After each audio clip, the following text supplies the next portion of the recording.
Mute ছিল। আমি তাহলে সাউন্ড পাচ্ছি না কেন? আসসালামু আলাইকুম সবাইকে ওয়েলকাম জানাচ্ছি আমাদের আজকে একটা বিশেষ গাইডলাইন সেমিনারে। তো আজকে আমরা চলে আসলাম উদ্ভাসের এসএসসি 2025 বোর্ড শিক্ষার্থীদের জন্য আমাদের শেষ মুহূর্তের প্রস্তুতি নিয়ে গাইডলাইন সেমিনারে, এবং আজকের ক্লাসে কিন্তু তোমাদের জন্য কিছু স্পেশাল অ্যানাউন্সমেন্টও থাকছে। তো অলরেডি কিন্তু আমাদের সাথে লাইভে প্রচুর সংখ্যক স্টুডেন্ট জয়েন করে ফেলেছে মাশাআল্লাহ। তো অনেক আঙ্কেল আন্টি বা গার্ডিয়ানরা আমাদের সাথে জয়েন করে ফেলেছেন। হ্যাঁ, অনেকেই হচ্ছে সালাম দিচ্ছ। ওয়ালাইকুম আসসালাম। হ্যাঁ, ওকে ওকে, ক্লিয়ার ক্লিয়ার, ওকে, ভেরি গুড। অনেকেই হচ্ছে গিয়ে জিজ্ঞাসা করেছো যে কেমন আছেন ভাই, আলহামদুলিল্লাহ ভালো আছি। ওকে, তোমরা আমাকে একটু কমেন্ট করে জানাতো যে কে কে বাংলাদেশের কোথা থেকে কমেন্ট করছো। একটু সবাই আমাকে জানিয়ে দাও যে কারা আসলে কোন জায়গা থেকে কমেন্ট করছো, অথবা কোন স্কুল কোন স্কুলে তোমরা পড়াশোনা করেছো। একটু জানিয়ে দাও কে কোন জায়গা থেকে কমেন্ট করেছো, কে কোন জায়গা থেকে লাইভে জয়েন করেছে, একটু জানিয়ে দাও। অলরেডি অনেকে বলেছো বান্দরবান থেকে জয়েন করেছি ভাইয়া, ভেরি গুড।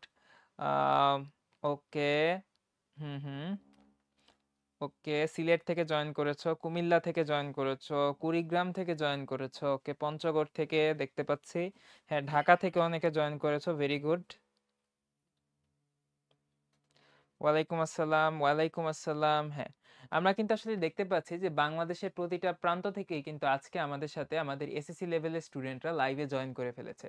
সো এটাই কিন্তু বর্তমানে আসলে রিয়েলিটি, যে যেহেতু উদ্ভাসমের শিক্ষা পরিবার বাংলাদেশের প্রতিটা প্রান্তরে, প্রতিটা কোণে ছড়িয়ে গেছে। আমরা জানি আসলে কম বেশি যে 64টা জেলায় আমাদের 105টি ব্রাঞ্চ। তো এই প্রত্যেকটা ব্রাঞ্চে কিন্তু স্টুডেন্টরা আমাদের সাথে কানেক্টেড হয়ে গেছে, এবং আমরা কিন্তু লাইভেও তার রিফ্লেকশন দেখতে পাচ্ছি যে বাংলাদেশের প্রতিটা প্রান্ত থেকে স্টুডেন্টরা আমাদের লাইভেও কিন্তু জয়েন করে ফেলেছে। হ্যাঁ, অনেকেই হচ্ছে গিয়ে জয়পুরহাটের কথা বলেছো, Joypurhat, okay, very good, thank you. Sylhet, Jamalpur থেকে, সুন্দর, মানিকগঞ্জ থেকে, বরিশাল থেকে দেখতে পাচ্ছি, ঝালকাঠি থেকে দেখতে পাচ্ছি, মুন্সিগঞ্জ থেকে দেখতে পাচ্ছি, বা সুন্দর। আসলে নাম নিতে গেলে আসলে অনেকগুলা, প্রায় 64 জেলার নামই আসলে চলে আসবে কয়েকবার। তো যাই হোক, আমরা হচ্ছে আজকে লাইভের মূল প্রসঙ্গে চলে আসি আসলে। তো যারা এসএসসি বোর্ড পরীক্ষার্থী আছো, তোমরা একটা দীর্ঘ সময় ধরে কিন্তু প্রিপারেশন নিয়েছো। এখন কিন্তু এই প্রিপারেশনটাকে একটা ফাইনাল টাচ দেওয়ার সময়। এখন তোমরা অনেকেই হচ্ছে গিয়ে কনফিউশনে থাকো, ভাই এই শেষ মুহূর্তে এসে কি করব না করব, নতুন করে কোনো কিছু পড়বো কিনা, বা পুরাতন পড়াগুলো কিভাবে রিভাইজ করব, ভুল ত্রুটিগুলো কিভাবে সংশোধন করব। তোমাদের একটা বিপুল সংখ্যা কিন্তু আমাদের সাথে এসএসসি মডেল টেস্টে যুক্ত ছিল। সো মডেল টেস্টগুলো দেওয়ার মাধ্যমে কিন্তু অলরেডি তোমাদের যে ভুল ত্রুটিগুলো আছে সেগুলো কিন্তু আইডেন্টিফাই হয়ে গেছে। তাইলে বলো তো এখন তোমাদের কি করা দরকার? প্রথম কাজ, এই ভুলগুলো কিন্তু ভাইয়া সংশোধন করতে হবে। কি বললাম ভাইয়া? এই যে এতদিন যত রকমের ভুল তুমি করছো, এই ভুলগুলো কিন্তু ভাইয়া সংশোধন করতে হবে। ভাইয়া ভুল সংশোধন কিভাবে করব? প্রথম কথা, এই যে মডেল টেস্ট তুমি দিছো, এই মডেল টেস্টগুলো দেওয়ার পর তোমার কিন্তু কিছু খাতা তোমাকে ব্যাক করে দেওয়া হয়েছে, প্রত্যেকটা পরীক্ষার খাতা, এবং এই খাতায় কিন্তু তোমাদের ভুলগুলোকে ধরে দেওয়া হয়েছে। তাহলে প্রথম কাজ হচ্ছে ভাইয়া, তোমাকে এই ভুলগুলোকে কি করতে হবে? কারেকশন করে নিতে হবে। তার পাশাপাশি কিন্তু তোমাদেরকে প্রত্যেকটা পরীক্ষার বা এক্সাম সেটের সলিউশন বুক কিন্তু দিয়ে দেওয়া হয়েছে। এই সলিউশন বুকগুলা থেকে তুমি কিন্তু তোমার পর্যাপ্ত পরিমাণে সিকিউ এবং এমসিকিউ প্র্যাকটিস করে নিতে পারবে। সো ফার্স্ট অফ অল, আমি যারা স্টুডেন্ট আছে এবং যারা গার্ডিয়ান আঙ্কেল আন্টিরা আছেন, একটু বলবো যে ওরা যেন সলিউশন বুকটাকে প্রপারলি ইউটিলাইজ করে, সলিউশন বুক দেখে দেখে সিকিউ এবং এমসিকিউ গুলো প্র্যাকটিস করে, এবং কোন কোন জায়গায় ভুল করেছিল সেগুলো একটু আমাদের কাছ থেকে হচ্ছে কারেকশন করে নেয়। সো তোমরা আমাকে একটু জানাতো যে তোমরা কারা কারা হচ্ছে কি অলরেডি সলিউশন বুক কালেক্ট করে ফেলেছো মডেল টেস্টের। আচ্ছা, অলরেডি যেহেতু মডেল টেস্ট চলাকালীন সময়ে আমরা জানি যে সলিউশন বুকগুলো প্রোভাইড করা হয়, সবাই আমরা দেখতে পাচ্ছি যে সলিউশন বুকগুলো কালেক্ট করে ফেলেছো। তাহলে এই সলিউশন বুকগুলো কিন্তু তোমাকে ইউটিলাইজ করতে হবে, ঠিক আছে? আচ্ছা, এখন দেখো আজকে তোমাদের কয় তারিখ? 22 তারিখ, 22 তারিখ। এখন পরীক্ষা তোমার কয় তারিখ শুরু হবে? 10 তারিখ শুরু হবে। মাঝখানে কিন্তু আবার ঈদ আছে, তাই না? তো যাই হোক, তো 10 তারিখের তোমার যে পরীক্ষাটা, সেই 10 তারিখের পরীক্ষার প্রিপারেশন কিন্তু নিতে হবে 2-3 দিন আগে থেকে, তাই তো? তাইলে মনে করো যে 10 তারিখের পরীক্ষার প্রিপারেশন তুমি হয়তো 6 তারিখ থেকে শুরু করে দিবা, তাহলে আজকে মানে 22 তারিখ থেকে মোটামুটি 5 তারিখ পর্যন্ত যে সময়, ওভারঅল আমরা ধরতে পারি যে 14 দিনের মতো। বাট 14 দিন কিন্তু আসলে তুমি পুরোপুরি পাচ্ছ না। ঈদের বন্ধ আছে যেহেতু, সো ঈদের দিন তো আর অ্যাকচুয়ালি তুমি মন চাইলেও পড়াশোনা করা সম্ভব হবে না, বা পড়াশোনায় মন বসবে না, এটাই স্বাভাবিক। সো আমরা কিছুটা মাইনাস করে নিলাম, 2 দিন মাইনাস করে দিলাম, তাহলে কয় দিন থাকে ভাইয়া? 12 দিন। তাহলে এই 12 দিন সময় তুমি কিভাবে ইউটিলাইজ করতে পারো সেটা কিন্তু তোমাকে একটু বুঝতে হবে। দেখো তো ভাইয়া, তোমার বই আছে কয়টা? 12টা। তাহলে 12 দিনে তুমি 12টা বই শেষ করতে পারো কিভাবে? A to Z তো আর পড়ে শেষ করবা না, এখন ব্যাপারটা হচ্ছে ফাইনাল একটা রিভিশন দিবা। তাহলে ফাইনাল রিভিশনটা দিতে হবে কিন্তু তোমার কম্প্যাক্ট অ্যান্ড প্রিসাইজ। এখন ভাই এই রিভিশনটা কিভাবে দিব, এটাই তো তোমাদের মধ্যে কোয়েশ্চেন। এখন অনেকে আছে বইয়ের বাম কোণা থেকে ডান কোণা কালো কালির অক্ষর পড়তে যাও রিভিশনের সময়, এটা কিন্তু করা যাবে না। রিভিশনের জন্য তোমার জন্য যে ম্যাটেরিয়াল দরকার সেটা কিন্তু আমাদের উদ্ভাসের পক্ষ থেকে দিয়েই দিছে তোমাদেরকে, সেটা হচ্ছে কোয়েশ্চেন ব্যাংক। সো আমাদের কি করতে হবে ভাইয়া, প্রথম কথা হচ্ছে আমাদের 12টা যে বই আছে, তোমার যে কোয়েশ্চেন ব্যাংকগুলো আছে সেই কোয়েশ্চেন ব্যাংকগুলো থেকে কিন্তু আমাদেরকে প্রিপারেশনটা এখন ফাইনাল যে টাচটা সেটা দিতে হবে, ঠিক আছে? সো আমার যেটা পরামর্শ থাকবে, যে অলরেডি তো বললাম যে 12 দিন সময়, তাই তো? ইফেক্টিভ 12 দিন সময়। এই 12 দিনে তুমি 12টা বই শেষ করো। 12টা বই কিভাবে, বাংলা ফার্স্ট পার্ট একদিন, সেকেন্ড পার্ট একদিন, ইংলিশ ফার্স্ট পার্ট একদিন, সেকেন্ড পেপার একদিন, জেনারেল ম্যাথ একদিন, হায়ার ম্যাথ একদিন, আইসিটি একদিন, তারপরে বিজিএস একদিন, রিলিজিয়ান একদিন, ঠিক আছে? ফিজিক্স একদিন, কেমিস্ট্রি একদিন, বায়োলজি একদিন, এইভাবে 12 দিনে তুমি 12টা শেষ করতে পারবা, ঠিক আছে? এই হচ্ছে কি কমন অ্যাপ্রোচটা। এখন ভাইয়া এইখানেও কিন্তু তারতম্য থাকতে পারে। কিরকম তারতম্য? সব সাবজেক্ট কিন্তু তুমি সমান পারো না, কোনো কোনো সাবজেক্টে তুমি একটু বেশি স্ট্রং, কোনো কোনো সাবজেক্টে একটু উইক। তাহলে কি করতে হবে ভাইয়া, এইখানে একটু খেয়াল রাখতে হবে যে উইক যে সাবজেক্টগুলো আছে, যেই সাবজেক্টগুলো তুমি উইক, ওই সাবজেক্টগুলোয় তুমি একদিনের বেশি সময় দাও, মোর দেন 1 ডে। আর যেই সাবজেক্টগুলোয় তুমি হচ্ছে স্ট্রং, সেই সাবজেক্টগুলো কিন্তু তুমি অল্প পড়লেও কভার দিয়ে ফেলতে পারবা। তাহলে স্ট্রং সাবজেক্টগুলোতে আমার যেটা পরামর্শ থাকবে, তুমি হচ্ছে লেস দেন 1 ডে দাও। স্ট্রং যে সাবজেক্টগুলো সেগুলো তুমি লেস দেন 1 ডে, মানে একদিনের কম দাও, ঠিক আছে? তাহলে কি হবে কি ভাইয়া, ওই যে আমরা বলি না যে ভুল ত্রুটিগুলা কারেকশন করা, যেটা তুমি উইক সাবজেক্ট ওটাই তো ভুল ত্রুটি বেশি, তাহলে ওইটাই ভুল ত্রুটি কারেকশন করতে তোমার সময়টা লাগবে বেশি। আর যেহেতু তোমার সময় লাগবে বেশি, তুমি ওটাকে একদিনের বেশি সময় দাও। আর যেটা তোমার স্ট্রং জোন, ওইখানে তো ভুল ত্রুটি তোমার কম, তাহলে ভুল ত্রুটি কম হলে কারেকশন করতে সময় লাগবে কম, সেটা কিন্তু আরামসে তুমি একদিনের কম টাইমে শেষ করে ফেলতে পারবা। সো এগুলো কিন্তু খুবই কমন অ্যাপ্রোচ, এবং ঠান্ডা মাথায় তোমাদেরকে আমি একটা রুটিন করে দিলাম যে তুমি এই 22 তারিখ থেকে 5 তারিখ পর্যন্ত আসলে কি করবা। সো অনেকেই হচ্ছে, অনেক দিকে হচ্ছে গিয়ে তোমাদের মনোযোগ যে কি করবা না করবা। শুরুতেই বলে নি, 22 তারিখ থেকে 5 তারিখ তুমি এই ইফেক্টিভ যে 12 দিন আছে, এই 12 দিনকে তুমি এইভাবে ভাগ করতে পারো। কথা ক্লিয়ার ভাইয়া? এখন ভাই আরেকটা কথা বলি, এই যে মাঝখানে ঈদ আসতেছে না, ঈদে কিন্তু দেখা যায় যে অনেকেই হচ্ছে বিভিন্ন জায়গায় বেড়াতে যাওয়ার একটা প্রবণতা থাকে, আনন্দ করার একটা প্রবণতা থাকে, এটাই স্বাভাবিক, তাই না? বাঙালি মুসলমানের আসলে বছরে 2টা ঈদ আসে, আসলে রোজার ঈদটা আমরা একটু বেশি উদযাপন করি, তাই তো? সো এটা আসলে তোমাদের ভিতরে থাকবে, এটা আসলে অবাক হওয়ার কোনো কারণ নাই। বাট এই বছর আমি একটু রিকোয়েস্ট করব, ঈদের উদযাপনটা যেন হয় পরিমিত। দেখো ভাইয়া, জীবনে ঈদ তুমি অনেকবারই পাবা, বহুবার ঈদ পাবা, ঠিক আছে? এখন এসএসসি পরীক্ষার আগের এই ঈদটাকে তোমার একটু স্যাক্রিফাইস করতে হবে, একটু পড়াশোনা একটু বেশি মন দিতে হবে। হয়তো প্রতিবার ঈদে তুমি 3 দিন 4 দিন বন্ধ নিয়ে ফেলে, এবার এটা করলে কিন্তু তোমার জন্য সমস্যা হবে। সো একটু ভাইয়াদের ভাইয়াপুদের রিকোয়েস্ট করবো যে তোমরা আমার বড় ভাই হিসেবে আমার কথাটা একটু শোনো। সেটা হচ্ছে ঈদে তুমি সেলিব্রেশন করো, সমস্যা নেই, আমরা কিন্তু 14 দিন সময় পাইছিলাম, বাট ওখান থেকে আমি 2 দিন মাইনাস করছি। তুমি দরকার হয় ঈদের দিনটা, হ্যাঁ ঈদের দিনটা হয়তো তুমি একটু ঘোরাফেরার ভিতর থাকলা, বাট উদযাপনটা যেন তোমার ভিতর পরিমিত থাকে, ঠিক আছে? এই ব্যাপারটা একটু খেয়াল রাখো। দেখা গেছে ঈদ আসলে বিভিন্ন ধরনের চ্যানেলে বিভিন্ন ধরনের প্রোগ্রাম শুরু হয়, অথবা সামনে হয়তো আইপিএল খেলা শুরু হবে, অনেকেই খেলা মাত্র হচ্ছে পাগল, যেমন আমি নিজেও ক্রিকেট খেলা মানে হচ্ছে পাগল, ঠিক আছে? যখন যেখানেই ক্রিকেট খেলা সেখানেই টিভির সামনে বসে যায়, এরকম একটা ব্যাপার। বাট এখন কিন্তু তোমার এই খেলা দেখা বা টিভি চ্যানেলে প্রোগ্রাম ঘন্টার পর ঘন্টা দেখার কিন্তু সময়টা ভাইয়া নাই।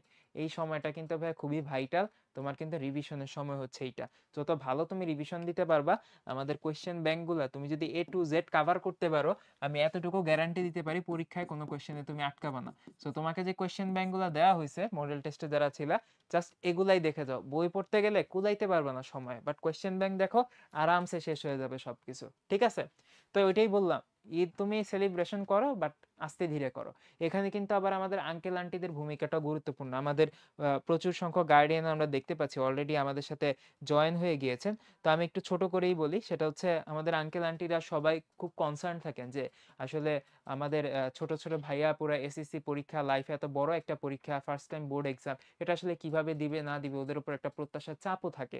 সো আমি একটু শুরুতেই বলবো, আমাদের স্টুডেন্টরা যেন চাপমুক্ত থেকে পরীক্ষার হলে যেতে পারে, সেটা এনশিওর করার দায়িত্ব কিন্তু আমাদের অভিভাবক বৃন্দের। সো আমি একটু অভিভাবক বৃন্দকে অনুরোধ করব যে ওরা যেন ঠান্ডা মাথায় কোনো প্রকার চাপ ছাড়াই পরীক্ষার হলে যায় সেটা একটু নিশ্চিত করা। তার পাশাপাশি এই সময়টা সুস্থতা কিন্তু খুবই গুরুত্বপূর্ণ। কারণ আল্লাহ না করুক যদি এই গুরুত্বপূর্ণ সময় অসুস্থ হয়ে যায়, মিনিমাম ৩ থেকে ৪ দিনের একটা ধাক্কা। সো এই ৩-৪ দিন কিন্তু ওর পড়াশোনাটাও দেখা যায় ভালো হবে না। আবার মানসিকভাবে ওরা হয়তো কিছুটা পিছায়া যাবে। সো এই সময় ওর যেন খাওয়া, ঘুম এই জিনিসগুলো হচ্ছে রেগুলার রুটিন মেইনটেইন করে চলে। অসুস্থ যেন না হয়ে যায়, সুস্থতা যেন বজায় থাকে, এই ব্যাপারগুলো গুরুত্বপূর্ণ। আবার এখানে আরেকটা বিষয় একটু বলে রাখতে হয়, ঈদে আমাদের অনেকের বাসায় হয়তো অনেক মেহমান আসে, আত্মীয়স্বজন আসে, আসতেই পারে স্বাভাবিক। বা ঈদে আমরা অনেকেই হচ্ছে বিভিন্ন জায়গায় বিভিন্ন প্রোগ্রামে জয়েন করি, বিভিন্ন টিভি চ্যানেলে খেলা দেখি, অনুষ্ঠান দেখি। তো অলরেডি কিন্তু বললাম যে স্টুডেন্টদেরকে মানা করে দিলাম যে তোমরা কিন্তু এই টিভির খেলা দেখা বা বিভিন্ন চ্যানেল ঈদের প্রোগ্রাম দেখা, হ্যাঁ অল্প স্বল্প দেখতেই পারো রিক্রিয়েশনের জন্য, বাট এটা কিন্তু অনেক বেশি মাত্রায় যেন না হয়।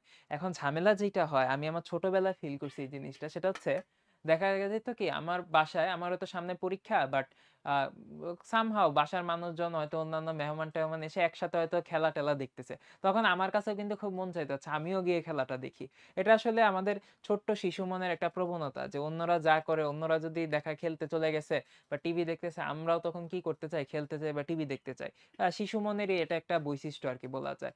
তো এই ক্ষেত্রে আমাদের গার্ডিয়ানদের আসলে করণীয় কি হবে? আমরা একটু রিকোয়েস্ট করব যে যেহেতু আমাদের ছাত্ররা, স্টুডেন্টরা স্যাক্রিফাইস করবে এই বছরটা, এই বছরের ঈদটা, ঈদের প্রোগ্রামগুলো। সো আমি একটু অভিভাবকদের বলবো, ওদের স্যাক্রিফাইসের প্রতি সম্মান রেখে বা একটু ওদের প্রতি সহানুভূতি রেখেই আমরা ইনশাল্লাহ নিজেরাও এই প্রোগ্রামগুলো দেখা থেকে একটু নিজেদেরকে হালকা বিরত রাখবো। কারণ যখনই আমরা নিজেরা এই প্রোগ্রামগুলো দেখবো বা ঈদ উদযাপনে পার্টিসিপেট করে ফেলবো, তখন কিন্তু আমাদের স্টুডেন্টদের মধ্যে একটা আকাঙ্ক্ষা তৈরি হবে। আচ্ছা, আমার আব্বা-আম্মা গেছে ওইখানে, আমার বড় ভাই গেছে ওই প্রোগ্রামটায়, বড় ভাই হয়তো খেলা দেখতেছে, আমিও একটু দেখি। সো এই জায়গাটা একটু আমরা নিজেরা কন্ট্রোল করব, তাহলে হবে কি আমাদের যে ছোট্ট ছোট্ট ভাই আপুরা আছে ওরাও কিন্তু ওদের পড়াটা সুন্দর মতো গুছায় নিতে পারবে, ডিস্ট্রাক্টেড হবে না। সো এই জায়গাটা কিন্তু আসলে খুবই গুরুত্বপূর্ণ। আর হ্যাঁ, আমরা সবাই জানি যে এসএসসি যারা দিবে ওদের বয়স কতই বা হবে, 16-17। আমরাও তো সবাই এই ফেজটা পার করে আসছি। তো 16-17 বছরের একটা ছেলে বা মেয়ের ভাই আপুদের কন্ট্রোল কিন্তু আসলে নিজেদের হাতে অনেক সময় থাকে না। সো অনেক সময় হয় কি ওরা এই সময় এত বেশি মাত্রায় প্রেশার নিয়ে ফেলে যে দেখা যায় কি ওরা আসলে মাঝে মধ্যে অসুস্থ হয়ে যায়। ঘুম, খাওয়া-দাওয়া ঠিকঠাক থাকে না। সো এই ঘুম, খাওয়া-দাওয়া যেহেতু ওদের কন্ট্রোলটা ওদের হাতে নাই, কন্ট্রোলটা মোটামুটি গার্ডিয়ানদের হাতেই আছে। সো আমি একটু আঙ্কেল আন্টিদের বলব স্পেশালি এই কয়টা দিন এবং পরীক্ষা চলাকালীন সময় ঘুম, খাওয়া-দাওয়ার যেন কোনো ব্যাঘাত না ঘটে এই ব্যাপারটা একটু লক্ষ্য রাখা। আরেকটা বিষয় একটু বলতে চাই ছোট করে, সেটা হচ্ছে পরীক্ষার এই মুহূর্তটা, এই ফেজটা, দ্যাট মিনস এই যে ১২ দিন, সেটা হচ্ছে আমাদের আজকে ২২ তারিখ, ধরে নিলাম ২৩ তারিখ থেকে আমাদের ৫ তারিখ পর্যন্ত। এই যে সময়টা, এই সময়টার কথা আরকি আমি বলছি। তো এই সময়টা আসলে আরেকটা গুরুত্বপূর্ণ বিষয় একটু খেয়াল রাখা দরকার। সেটা হচ্ছে ঈদের ঠিক পরপর আমাদের কিন্তু স্টেশনারি গুলা বন্ধ থাকে।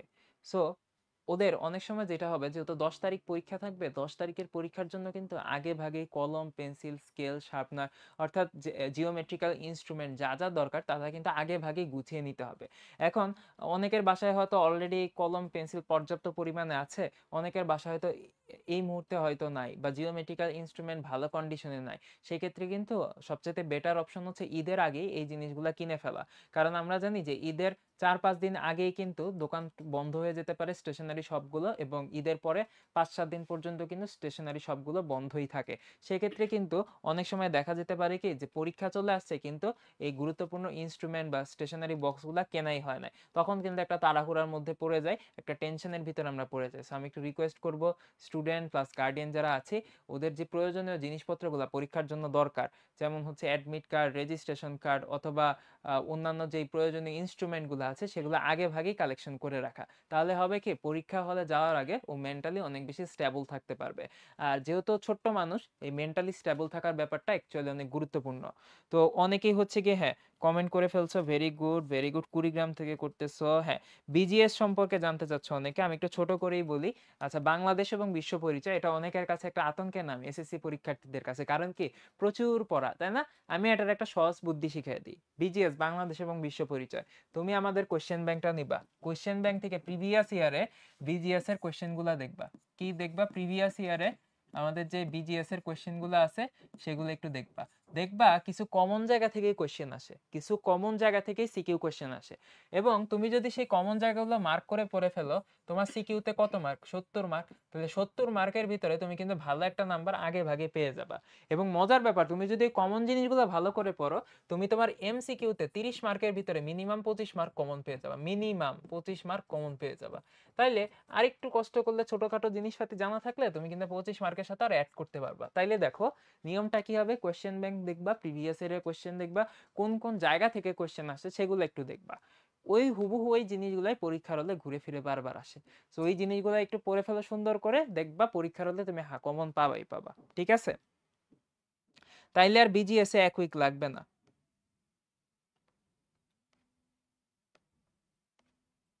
আচ্ছা, মানে এত এত কমেন্ট করছো, মাশাল্লাহ। আসলে এইটা হচ্ছে গিয়ে আমার দেখতেই কমেন্টগুলা পড়াটাই ডিফিকাল্ট হয়ে যাচ্ছে। এতগুলা কমেন্ট একসাথে করে আসতেছে। আচ্ছা, বাংলা দ্বিতীয় পত্রের ব্যাপারে একটু বলি, শোনো। বাংলা দ্বিতীয় পত্র, বাংলা ব্যাকরণে কিন্তু তোমাদের বেশ কিছু সুবিধা আছে। সুবিধাটা কি? তোমাদের যে বইটা আছে, বইতে দেখবা যে এমসিকিউ প্রশ্নগুলো আসে, ওভারঅল কিন্তু বই থেকেই হয়। এখন এই এমসিকিউ প্রবলেমগুলো সলভ করার জন্য সবচেয়ে সহজ বুদ্ধি বলে দেই, প্রচুর রিপিট আসবে, একদম গ্যারান্টি প্রচুর রিপিট আসবে। তাহলে রিপিট কোশ্চেনগুলো পাওয়ার জন্য কি করতে হবে? আবারও সে একই কথা, প্রিভিয়াস ইয়ারের কোশ্চেন সলভ করতে হবে। আবার রচনা কি আসবে, তারপরে তোমার নির্মিতি অংশে কি আসবে, এগুলোও তুমি আরামসে গেস করতে পারবা। তুমি গত 3 বছরের কোয়েশ্চেন দেখবা, 3 বছরের কোয়েশ্চেন দেখলেই তুমি মিনিমাম 5টা রচনা পেয়ে যাবা, যেই 5টা রচনা ঘুরে ফিরে বারবার আসে। সো 5টা রচনা তুমি যদি মোটামুটি পড়ে ফেলো, তুমি নিশ্চিতভাবে পরীক্ষার হলে কমন পাবা। ঠিক আছে? সো এই যেগুলো হচ্ছে ডেসক্রিপটিভ সাবজেক্ট, এগুলো নিয়ে আসলে তোমার টেনশন করার কোনোই কারণ নাই। সো এগুলো নিয়ে তুমি প্যারা নিও না। খেয়াল রাখবা যে একটা সাবজেক্ট পড়তে তুমি যদি অনেক বেশি এখন সময় নিয়ে ফেলো, তাহলে কিন্তু বাকি সাবজেক্টের উপর প্রেশার পড়বে। ঠিক আছে? সো একটা সাবজেক্টে অনেক বেশি সময় না নিয়ে টাইমটাকে ডিস্ট্রিবিউট করে নাও, এই পদ্ধতিতে আগাও। যেটা তোমার উইক সাবজেক্ট, তুমি সময় বেশি নাও একদিনের বেশি, যেটা তোমার স্ট্রং একদিনের কম সময় নাও। তাহলে এখন তোমার পড়াটা কি হবে? ব্যালেন্স হবে। ঠিক আছে? এই গেল আমাদের যে পরীক্ষার আগে, দ্যাট মিন্স আমাদের হচ্ছে গিয়ে কত, এই 22 থেকে 5 তারিখ পর্যন্ত আমাদের করণীয় কি হবে সেই বিষয়ে আমরা কথাবার্তা বলে ফেললাম। এখন ভাইয়া 5 তারিখ যখন চলে আসবে, তখন কিন্তু তোমার প্রিপারেশন শুরু করতে হবে কয় তারিখের পরীক্ষার জন্য? 10 তারিখের পরীক্ষার জন্য। তাইলে পরীক্ষাগুলো যখন চলমান অবস্থায় থাকবে, তখন অ্যাকচুয়ালি আমাদের প্রিপারেশনগুলো কেমন হবে? অর্থাৎ মনে করো যে প্রথম পরীক্ষার আগে 3 দিন গ্যাপ, দ্বিতীয় পরীক্ষার আগে 2 দিন গ্যাপ, তৃতীয় পরীক্ষার আগে 3 দিন গ্যাপ, এরকম একটা ব্যাপার। সো পরীক্ষার রুটিনটা যদি আমরা একটু তোমাদের জন্য দেখি, দেখতেই পাচ্ছি আমাদের বোর্ড পরীক্ষা শুরু হবে কিন্তু 10 তারিখ থেকে। 10-এর পরে 15 তারিখ, এখানে তোমরা দেখতে পাচ্ছ 5 দিন গ্যাপ। 15-র পরে 17, 2 দিন গ্যাপ। 17-র পর 21, 4 দিন গ্যাপ। 21-এর পর আবার 22, কোনো গ্যাপই নাই। ঠিক আছে? পরের দিনই পরীক্ষা। আবার দেখতে পাচ্ছ এখানে 23 তারিখ, 27 তারিখ, এইভাবে কিন্তু পরীক্ষাগুলো যাচ্ছে। যাই হোক, তো এখন এই যে পরীক্ষাগুলোর ভিতরে ভিতরে তুমি অ্যাকচুয়ালি প্রিপারেশন কিভাবে নিবা, সেটার জন্য আমরা এখন কথাবার্তা বলবো। দেখো,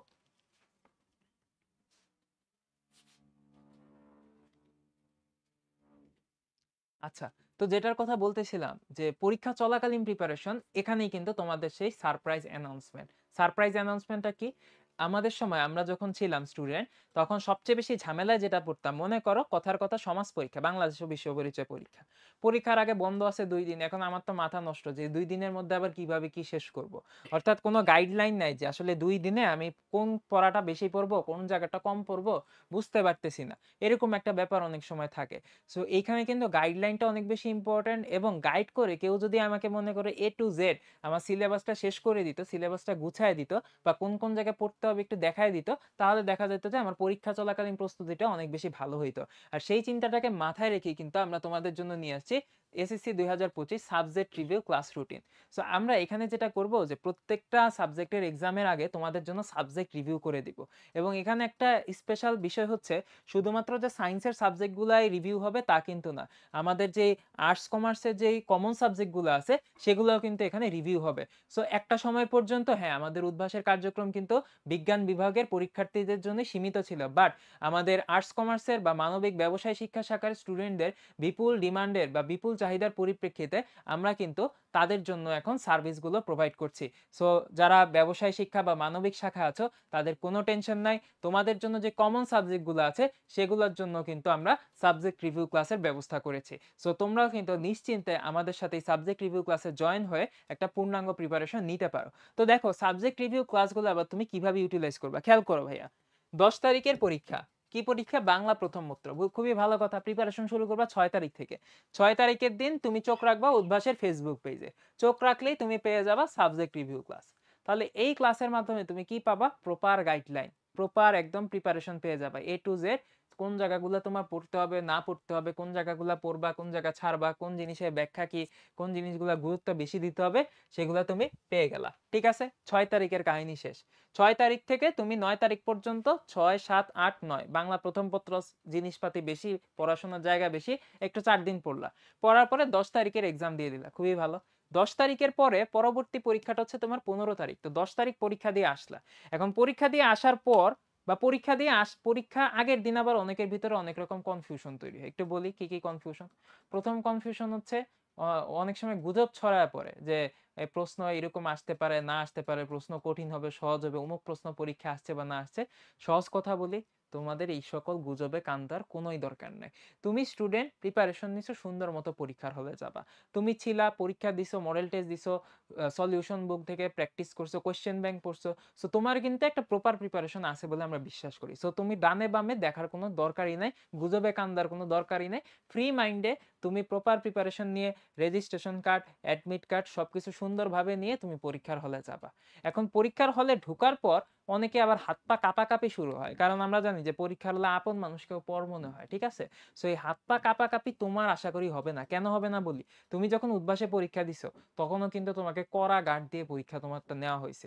আমাদের আঙ্কেল আন্টিরা বা যারা আছেন, যারা স্টুডেন্ট আছো ভালো বলতে পারো, তোমার কিন্তু উদ্ভাসে যখন পরীক্ষা দিছো তখনও কিন্তু তোমার ডানে বামে তাকানোর খুব একটা সুযোগ ছিল না। এবং বোর্ড পরীক্ষার মতোই কিন্তু রেজিস্ট্রেশন নাম্বার, রোল নাম্বার লিখে লিখে তুমি হচ্ছে পরীক্ষা পার্টিসিপেট করছো। ঠিক আছে, তো ওই অভ্যাসটা কিন্তু তোমার আছে যে রেজিস্ট্রেশন নাম্বার লিখে, রোল নাম্বার লিখে সুন্দরভাবে মার্জিন করে পরীক্ষার হলে বসে পরীক্ষার যে নিয়ম সেই অনুসারে তুমি আরামসে পরীক্ষা দিতে পারবা, যেহেতু এটা তোমার অভ্যাস আছে। এখন এই অভ্যাসটা কখনো ভালো কখনো খারাপ। খারাপ কখন আমি একটু বলি, অনেক সময় এটা দেখা যায় যে উদ্ভাসে তো তোমরা অনেক পরীক্ষা দিছো, প্রথমে কি করতে হয়, রেজিস্ট্রেশন নাম্বার, রোল নাম্বার লিখতে হয়। তো অনেকেরই খারাপ অভ্যাস এটা হয়ে যায় যে গেছে হচ্ছে বোর্ড পরীক্ষা দিতে, বোর্ড পরীক্ষার জন্য কিন্তু একটা রেজিস্ট্রেশন নাম্বার, রোল নাম্বার লিখতে হয়। এখন ওই যে অভ্যাসের কারণে বোর্ডের রেজিস্ট্রেশন নাম্বার, রোল নাম্বার না লিখে কি করছে, উদ্ভাসের রেজিস্ট্রেশন নাম্বার আর রোল নাম্বার লিখে ফেলছে। তাহলে এখানে কি অভ্যাসটা বুমেরাং হয়ে গেল। তাহলে এটা কিন্তু সতর্ক থাকতে হবে যে হাতে বারবার খালি উদ্ভাসের রোল নাম্বার ভরাট করে ফেলে আমরা, ওটা কিন্তু করা যাবে না। ঠান্ডা মাথায় বোর্ড পরীক্ষার জন্য তোমার যে বরাদ্দকৃত রোল নাম্বার আর রেজিস্ট্রেশন নাম্বার আছে সেটাই কিন্তু তোমার ভরাট করতে হবে। এটা গেল কথা। আরেকটা হচ্ছে প্রথম পরীক্ষাটা কিন্তু বাংলা ফার্স্ট পেপার। তো বাংলা ফার্স্ট পেপারে আমরা জানি প্রচুর লিখা, প্রচুর মানে প্রচুর লিখা, হাত শুরু থেকে চালু রাখতে হয়। এখন অনেকেরই একটা কমন প্রবলেম, ভাইয়া হাত চালু নাই, প্রথম 20 মিনিট হাত চলেই না, যার কারণে তোমরা কি করো, লেখা শেষ করতে পারো না। লেখা শেষ করতে না পারলে এই বাংলা ফার্স্ট পেপারে নাম্বার কিন্তু কমে যায়। তাইলে ভাই এটা করণীয় কি? শোনো, একটা সহজ বুদ্ধি শিখিয়ে দিই। তোমার পরীক্ষা কয়টায়? 10টায় না? তুমি এক কাজ করো, আজকে কয় তারিখ? 22 তারিখ। 22 তারিখ থেকে তুমি প্রতিদিন, প্রতিদিন এই মনে করো যে 5 তারিখ পর্যন্ত প্রতিদিন, তোমার পরীক্ষা 10টায় শুরু হবে, তুমি সকাল 10টায়, সকাল 10টায়, ঠিক আছে, তুমি যেটা কাজটা করবা সেটা হচ্ছে পড়ার টেবিলে বসবা। বসে তোমার যে কোনো একটা টপিক, যে কোনো একটা ইম্পর্টেন্ট টপিকের যে কোনো একটা লিখা তুমি লিখা আরম্ভ করবা, অর্থাৎ লিখার প্র্যাকটিস করবা। 10টা থেকে 11টা মিনিমাম 1 ঘন্টা তুমি রেগুলার লিখার জন্য সময় রাখবা। সো এই সময়টা তুমি যদি রাখো, তোমার যেটা হবে, তোমার হাতটা চালু থাকবে। 1 নাম্বার হচ্ছে তোমার হাত চালু থাকবে, লিখার স্পিড ভালো থাকবে, প্লাস লিখার ক্লিয়ার থাকবে, স্পষ্ট থাকবে, প্লাস আরেকটা জিনিস চালু থাকবে, সেটা হচ্ছে কলম চালু থাকবে। অনেক সময় অনেকে নতুন কলম নিয়ে পরীক্ষার হলে যাও, দেখতে ভাল লাগে, মনে ভাল লাগে যে নতুন কলম, নতুন কলম নিয়ে পরীক্ষার হলে যাইতে নাই, কিছুটা চালু কলম নিয়ে পরীক্ষার হলে যাইতে হয়। সো এগুলো একটু খেয়াল রাখবা। ওই মাত্র তুমি হচ্ছে ইয়ের থেকে বাইর করে কলম নিয়ে পরীক্ষার হলে যাবে, ওটা কিন্তু ঠিক না। হ্যাঁ, যেই কলম দিয়ে তুমি রেগুলার লেখো ওই কলমই চালু অবস্থায় তুমি হচ্ছে পরীক্ষার হলে নিবা। নাইলে কিন্তু এই ধরনের সাবজেক্ট যেগুলো লিখা অনেক বেশি, তুমি হচ্ছে ভোগান্তি পোহাইতে হবে। ঠিক আছে, সো একটু আমি সহজ করে বলি কিভাবে তোমরা পরীক্ষাটা অ্যাপ্রোচ করতে পারো। মনে করো তোমাদের তো 7টা সিকিউ আসে বা আমাদের সময় দিত। তো এই ক্ষেত্রে প্রথম তিনটা সিকিউ লেখার জন্য তুমি সময় নিবে হচ্ছে কত, 1 ঘন্টা 10 মিনিট, 1 ঘন্টা 10 মিনিট। তো এই যে 3টা সিকিউ লেখার জন্য সময় বেশি লাগবে, এই কারণে শুরুতে হাতটা স্লো থাকে। পরের যেই 4টা সিকিউ, এগুলা তুমি গড়ে 20 মিনিট করে লিখতে পারবা। সো পরের 4টা সিকিউ তুমি 1 ঘন্টা 20 মিনিটে লিখতে পারবা। ঠিক আছে, সো টোটাল কত হলো, 2.5 ঘন্টার ভিতরে তুমি 7টা সিকিউ তুমি কয় ঘন্টায়, 2.5 আওয়ারের ভিতরে শেষ করে ফেলতে পারবা। সো এই ব্যাপারটা একটু মাথায় রাখো, এইভাবে টাইম ম্যানেজমেন্টটা করতে হবে। তো যাই হোক, পরীক্ষা তো দিয়ে আসলা। এখন পরীক্ষা দিয়ে আসার পর তোমাদের মাথার ভিতরে যেটা কাজ করে, আচ্ছা 20 নাম্বার এমসিকিউ তো গ দিছিলাম, ওইটা কি হইছে? 21 নাম্বার এমসিকিউ তো বি দিছিলাম, ওইটা কি হইছে? তখন কি করো তোমরা? নিজেদের বন্ধুদের সাথে মিলানো শুরু করো, বই খুলে মিলানো শুরু করো। মিনিমাম 3 ঘন্টা নষ্ট হয়, মিনিমাম 3 ঘন্টা নষ্ট হয়। তাহলে এই 3 ঘন্টা নষ্ট হইলে কোথা থেকে? তোমার পরের পরীক্ষার প্রিপারেশন থেকে। এগুলা করা যাবে না।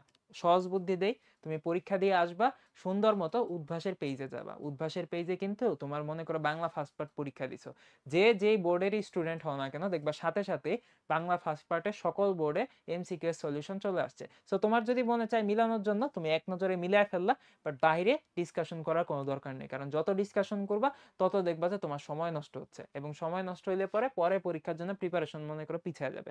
যেমন একটা উদাহরণ দেই, যেমন এখানে পরপর পরীক্ষা আছে 22-এর পর 23, এখন 22 তারিখ পরীক্ষা দিয়ে এসে যদি তুমি 3 ঘন্টা মিলাও, তুমি 23 তারিখের প্রিপারেশন কেমনি নিবা? হবে না। কাজে এইটা ভাইয়া শুরুতেই বলে নি, এখানে কিন্তু একটু খেয়াল রাখতে হবে, ঠিক আছে? আচ্ছা গেল। তাইলে আমরা বলতেছি কি, উদ্ভাসে তুমি একটু পেজে ফলো রাখবা, তাইলেই হচ্ছে গিয়ে তোমার যত রকমের বহু নির্বাচনী কোশ্চেনের সলিউশন আছে সব পেয়ে যাবা। আচ্ছা, তো পরীক্ষা দিয়ে আসলা, পেজ থেকে সলভও মিলাইলা, এখন তো পরের পরীক্ষার জন্য প্রিপারেশন শুরু করতে হবে নাকি? কোনো সমস্যা নাই। দেখো 10 তারিখ পরীক্ষা দিয়ে আসলা, 10 তারিখ পরীক্ষা দিয়ে আসলা, আসার পরে পরীক্ষা 15 তারিখ। 15 তারিখের পরীক্ষার জন্য 10 তারিখেই কিন্তু আমাদের উদ্ভাসের ফেসবুক পেজে তোমার হচ্ছে গিয়ে লাইভ ক্লাস দেওয়া হবে, সাবজেক্ট রিভিউ ক্লাস দেওয়া হবে। তো সেখানে কিন্তু পূর্ণাঙ্গভাবে তোমার আমাদের ইংলিশ ফার্স্ট পেপারটাকে গুছায় দেওয়া হবে। তো সিমিলারলি বাকি পরীক্ষার জন্য গুলো একই। দেখো পদার্থ বিজ্ঞান পরীক্ষা আমাদের কয় তারিখ? পদার্থ বিজ্ঞান পরীক্ষা 27 তারিখ, এটার জন্য ক্লাস পেয়ে যাবে তুমি 23 তারিখ, ঠিক আছে? রসায়ন পরীক্ষা 29 তারিখ, ক্লাস পেয়ে যাবে 27 তারিখ। অর্থাৎ যেই দিন তোমার পরীক্ষা থাকবে, পরীক্ষা দিয়ে এসে তুমি সলভটা মিলিয়ে ফেলবো ওই পরীক্ষার, এবং ওই দিনই পরের পরীক্ষার জন্য তুমি লাইভ ক্লাস পেয়ে যাবে। মানে কোনো কথা নাই, তোমার আর ডানে বামে তাকানোর দরকার নাই, তুমি শুধু আমাদের সাথে যুক্ত থাকবা। ইনশাল্লাহ ইনশাল্লাহ দেখবা আমাদের পরিশ্রম আর তোমাদের পরিশ্রম যদি একসাথে হয়, দেখবা সফল তুমি হবাই হবা ইনশাল্লাহ, ঠিক আছে? সো এই জায়গাটা একটু খেয়াল রাখো। আর আরেকটা কথা, অনেকে এই সব জায়গা নিয়ে ভয়ে থাকো যে ভাইয়া পরপর পরীক্ষা কি করব। এই যে দেখো 21, 22, 23 পরপর পরীক্ষা ফালাইছে রুটিনে, এখন এই জায়গায় কি করবা?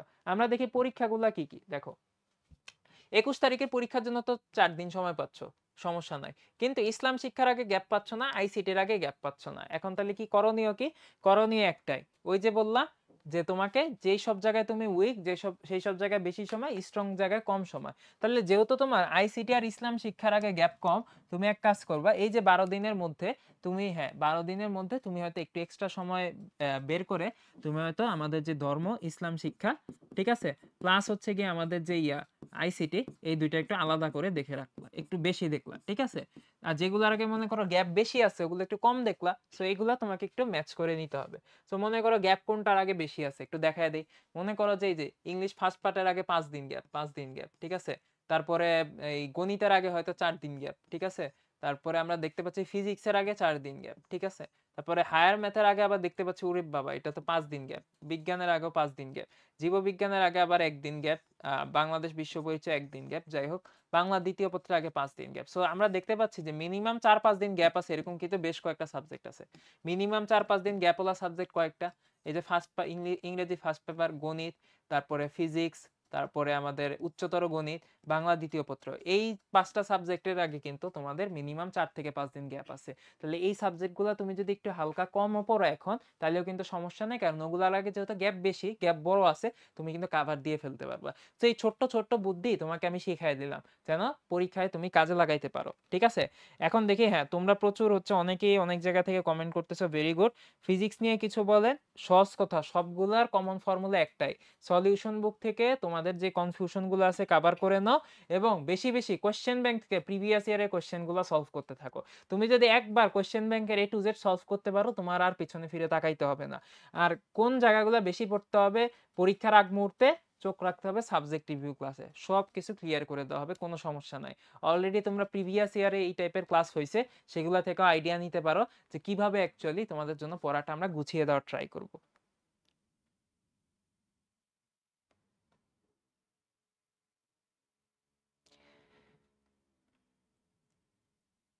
ওকে ওকে, এখানে আরেকটা বিষয় একটু তোমাদেরকে বলে রাখি, সেটা হচ্ছে অনেকেই যেটা হয় আর কি, যে প্রচুর চাপে থাকো। চাপে থাকার কারণে পরীক্ষার আগ মুহূর্তে ঢোকার আগেও দেখা যায় যে পড়াশোনা করতে থাকো। সো এক্সাম হলে যাওয়ার খবর নাই। বাসায় পড়তে সময় চলে গেছে।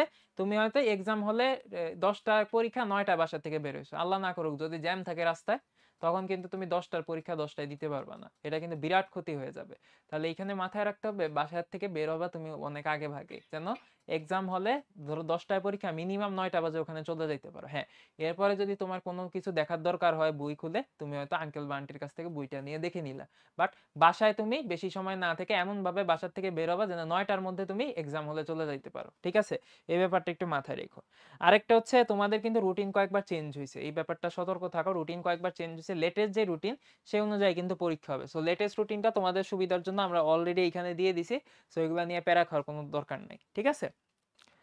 লেটেস্ট যে রুটিনটা সেটা কিন্তু ওই অনুযায়ী পরীক্ষার প্রিপারেশন নিবা। সো কেউ যদি চাও এইটা হচ্ছে গিয়ে একটা স্ক্রিনশট নিয়ে রাখতে পারো যে বোর্ড পরীক্ষার রুটিন হচ্ছে এইটা, আর এই হচ্ছে তোমার সাবজেক্ট রিভিউ ক্লাসের রুটিন। আর সময়টা বলে দিই, ক্লাস কিন্তু হবে ফেসবুক লাইভে বিকাল ৩টায়। সো ওই যে পরীক্ষা দিয়ে আসবা, সলভটা মিলাবা, একটা ঘুম দিবা, ৩টা বাজে উঠে ক্লাস করা শুরু করে দিবা, তাহলেই হবে। ওকে। আচ্ছা, আর আরেকটা জিনিস, এমসিকিউতে একটু ফোকাস বেশি দিবা। বেশি একটু এমসিকিউ সলভ করবে এখন থেকে, কারণ এই এমসিকিউতে কিন্তু ছাকা নাম্বার। এমসিকিউ যদি অনেক বেশি ভুল করো অনেক ক্ষতি হবে, আর এমসিকিউ যদি মোটামুটি ভালো করো অনেক উপকার হবে। আর বোর্ড এক্সামটা কিন্তু তোমাদের অনেক জায়গাতে গুরুত্বপূর্ণ। ঠিক আছে? বোর্ড এক্সাম, এসএসসি বোর্ড এক্সামের যে রেজাল্ট এটা তোমার ফিউচার লাইফ অনেক কাজে লাগবে। যেমন তুমি যখন অ্যাডমিশন টেস্ট দিতে যাবা, বুয়েট, মেডিকেল, ডিইউ, ওখানে কাজে লাগবে। আবার ইমিডিয়েট কাজে কই লাগবে একটু বলি। তোমার এই বোর্ড রেজাল্টের উপর ডিপেন্ড করেই তোমার কিন্তু কলেজ চয়েস হবে। আবার তোমরা জানো যে দেশ সেরা যে কলেজগুলো আছে, Notre Dame college, Holy Cross college মেয়েদের জন্য, সেন্ট জোসেফ কলেজ, এগুলাই কিন্তু আবার বোর্ড এক্সামের পাশাপাশি বোর্ড পরীক্ষার জন্য এই যে তুমি প্রিপারেশনটা নিচ্ছ, যে নলেজটা তুমি নিচ্ছ, সেগুলোও কিন্তু কাজে লাগে অ্যাডমিশন টেস্টে। কারণ এই 3টা কলেজে কিন্তু আবার এই যে অ্যাডমিশন পরীক্ষা নেওয়া হয়। হ্যাঁ, তো হ্যাঁ, অনেকেই হচ্ছে বলছো যে ভাইয়া এসএসসির আজকে সমাপনী ক্লাস, মন খারাপ লাগছে কারণ আজকেই শেষ ক্লাস। আরে বোকা, আজকে শেষ ক্লাস হবে কেন? আজকে শেষ ক্লাস হবে কেন? তুমি এতদিন আমাদের সাথে মডেল টেস্টে কোর্সে ছিলা। এই দেখাই কিন্তু শেষ দেখা না, বা এই কোর্সে কিন্তু আমাদের সাথে তোমার শেষ কোর্স না। উদ্ভাসের সাথে কেউ একটা স্টুডেন্ট যখন কানেক্টেড হয়, তার সেই সম্পর্ক কিন্তু আজীবন হৃদ্যতার সম্পর্ক বজায় থাকে। সো এই যে এসএসসি পরীক্ষা যখন শেষ হবে, এসএসসি পরীক্ষা চলাকালীনও দেখা আমরা তোমাদের সাথে কানেক্টেড, সাবজেক্ট রিভিউ ক্লাসের মাধ্যমে, সলভ দেওয়ার মাধ্যমে। এসএসসির পর কিন্তু কোনো সমস্যা নাই। তোমরা যারা সেরা কলেজ ভর্তি প্রস্তুতিতে পার্টিসিপেট করবা, মানে দেশের অনেক প্রচুর মানুষজনের হচ্ছে গিয়ে স্বপ্ন থাকে, বা প্রচুর স্টুডেন্টের স্বপ্ন থাকে যে দেশ সেরা কলেজে নিজের অবস্থানটা একটু যাচাই করার, নটরডেমে পড়ার, হলি ক্রসে পড়ার, অথবা সেন্ট জোসেফে পড়ার। যেমন আমার পার্সোনালি একটা বড় স্বপ্ন ছিল যে নটরডেম কলেজ, আলহামদুলিল্লাহ আমি সেটা ফিল আপ করতে পারছিলাম বা পূরণ করতে পারছিলাম। সো নটরডেম কলেজে পড়ার স্বপ্ন বলতে পারো যে বাংলাদেশের প্রত্যেকটা ছেলের বলতে পারো এসএসসি লেভেলে, যারাই নটরডেম কলেজ সম্পর্কে মোটামুটি আইডিয়া রাখে। সো এই কলেজগুলোর যখন প্রিপারেশন শুরু হবে, তখনও তো প্রচুর সংখ্যক স্টুডেন্ট আমাদের সাথে কিন্তু কানেক্টেড থাকে। তোমরা যারা বড় ভাইদের কাছে শুনবা, প্রচুর স্টুডেন্ট আমাদের সাথে কানেক্টেড থাকে। সো তখনও কিন্তু তোমরা আমাদের সাথে কানেক্টেড থেকে প্রিপারেশনটা নিতে পারবা। সো টেনশন করার কোনো কারণ নাই। কলেজ অ্যাডমিশনের পরে আমাদের এইচএসসি আছে, এইচএসসিতে আমাদের অনেকগুলো একাডেমিক ব্যাচ আছে, পায়োনিয়ার, প্রোগ্রেসিভ, প্রাইম, আলটিমেট। ঠিক আছে? প্রচুর স্টুডেন্ট আমাদের সাথে সেখানে যুক্ত আছে। সো তোমরা সেখানেও যুক্ত থাকতে পারবা। কাজেই এখন কান্নাকাটি করার কোনো দরকার নেই যে ভাই আজকেই শেষ ক্লাস। আজকেই শেষ না, বরং অনেক শেষে, অনেক শুরুর শেষ বলতে পারো। মানে আমাদের এই এসএসসি মডেল টেস্টের শেষ বলতে পারো। বাট আরো অনেক কোর্স সামনে আসছে, সামনে আসবে ইনশাল্লাহ। সেই কোর্সগুলোতে আমরা ইনশাল্লাহ জয়েন করব। ঠিক আছে? একজন আরেকজনের সাথে থাকবো ইনশাল্লাহ। সেগুলো নিয়ে টেনশন করার কোনো কারণ নাই। ওকে। আর আরেকটা জিনিস একটু বলি, অনেকেই তাড়াহুড়া করো এক্সাম হলে। ভাই তাড়াহুড়া করো না, ভুলেও তাড়াহুড়া করো না। এক্সাম হলে তুমি যদি সময় পাও অবশ্যই রিভিশন দিবে। অনেকে আছে ম্যাথ পরীক্ষা শেষ হয়ে গেছে 10 মিনিট আগে, একটু বা মুডে থাকে 10 মিনিট আগে লেখা শেষ। মুডে থাকতে গিয়ে হয় কি রিভিশন আর দেই না, এটা কিন্তু করা যাবে না। রিভিশন মাস্ট, কারণ রিভিশন দিলে আল্লাহ না করুক দুই একটা ভুলও যদি তোমার বেরোয় আসে, দুই একটা ভুলের জন্য কিন্তু তোমার নাম্বার অনেক কাটা যাইতে পারতো। তাহলে ওই নাম্বার কাটার হাত থেকে তুমি বেঁচে গেলা, ঠিক না? সো রিভিশন, আমরা বলি যে আল্লাহর পক্ষ থেকে একটা নেয়ামত। রিভিশন যত বেশি দিতে পারবো তত ভালো। হ্যাঁ, ভুল থেকে বেঁচে যাবা। আর আরেকটা জিনিস কি, হ্যাঁ, অনেকেই হচ্ছে গিয়ে জিজ্ঞেস করছো যে ভাই আচ্ছা, আচ্ছা। ও বুঝছি, মনে পড়ছে আমার। সেটা হচ্ছে অনেকেই বলতেছিল যে ভাই বিগত বছরগুলোয় তো আমাদের উদ্ভাসিতমূলক পরীক্ষা হইছিল। তোমাদের বড় ভাইরা দিছে। তো তোমাদের হবে কিনা? অবশ্যই হবে, কেন হবে না? এসএসসি পরীক্ষাটা যখন শেষ হবে তোমরাই হচ্ছে খবর পেয়ে যাবা যে আমরা কিন্তু উদ্ভাসিতমুখের আয়োজন করি প্রতিবার। তো সেখানে হয় কি যে তোমার এসএসসি লেভেলের যে পড়াশোনাগুলো আছে সেগুলো আরেকবার আমরা একটু ঝালাই করে নিই।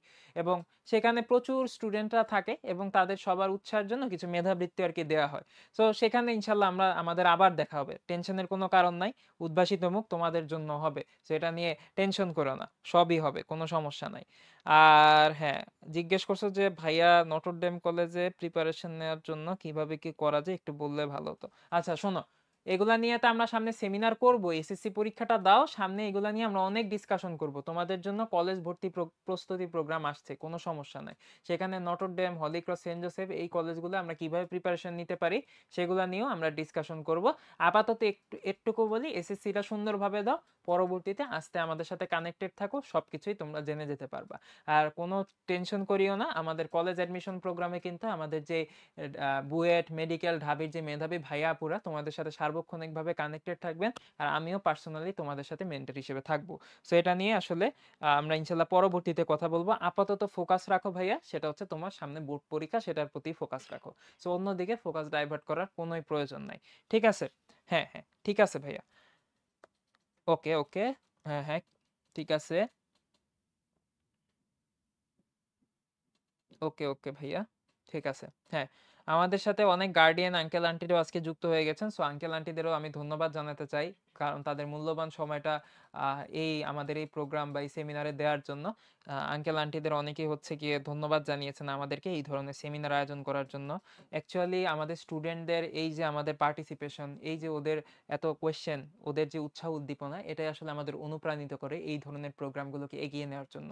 সো আমরা বিশ্বাস করি যে আমরা যা কিছু করি সবই আসলে স্টুডেন্টদের স্বার্থে, স্টুডেন্টদের সার্থকতাই আমাদের সার্থকতা। তো সেই চিন্তাকে মাথায় রেখেই এসএসসি পরীক্ষার্থী যারা এসএসসি 2025 আছো, তাদের জন্য আমাদের এই সাজেশন বা তাদের জন্য আমাদের এই শেষ মুহূর্তের গাইডলাইন প্রস্তুতি সেমিনারটা ছিল। এবং ইনশাল্লাহ পরবর্তীতেও ওদেরকে যখন এসএসসি পরীক্ষা রানিং অবস্থায় থাকবে, আমরা চেষ্টা করব ওদের জন্য আমাদের সর্বোচ্চ সাপোর্টটা দেওয়ার। এবং এই সাপোর্টটা শুধুমাত্র এসএসসি পরীক্ষা পর্যন্তই সীমাবদ্ধ থাকবে না, বরং ও পরবর্তী শিক্ষা জীবনে এইচএসসি বলি, একাডেমিক বলি, অ্যাডমিশন বলি, সবসময় উদ্ভাসের পক্ষ থেকে স্টুডেন্টের জন্য এই সাপোর্টটা আমরা দেওয়ার 100% চেষ্টা করব। এবং এই সাপোর্টটা দেওয়ার জন্য আমরা কিন্তু কমিটেড। প্রতিনিয়তই আমরা দেশ জুড়ে, দেশের প্রতিটা প্রান্তরে এগিয়ে চলছে উদ্ভাস। 64 জেলায় 105টি ব্রাঞ্চ নিয়ে সারা দেশের শিক্ষার্থীদের 100% সার্ভিস দেওয়ার যে প্রত্যয়, সেই প্রত্যয় নিয়ে কিন্তু আমরা ক্রমাগত এগিয়ে চলছি। স্টুডেন্টদের জন্য এই সার্ভিস দেওয়ার প্রত্যয় আমরা আজকের এই লাইভটা শেষ করতে যাচ্ছি। প্রচুর সংখ্যক স্টুডেন্ট আজকের আমাদের সেমিনার থেকে হোপফুলি বেশ ভালোভাবে উপকৃত হয়েছে। ইনশাল্লাহ সামনের দিনগুলোতে আমরা এই ধরনের সেমিনার করে আমাদের স্টুডেন্টদের উপকারে আসতে পারবো ইনশাল্লাহ। তো সবাই ভালো থাকো, সুস্থ থাকো। আল্লাহ হাফেজ। আসসালামু আলাইকুম।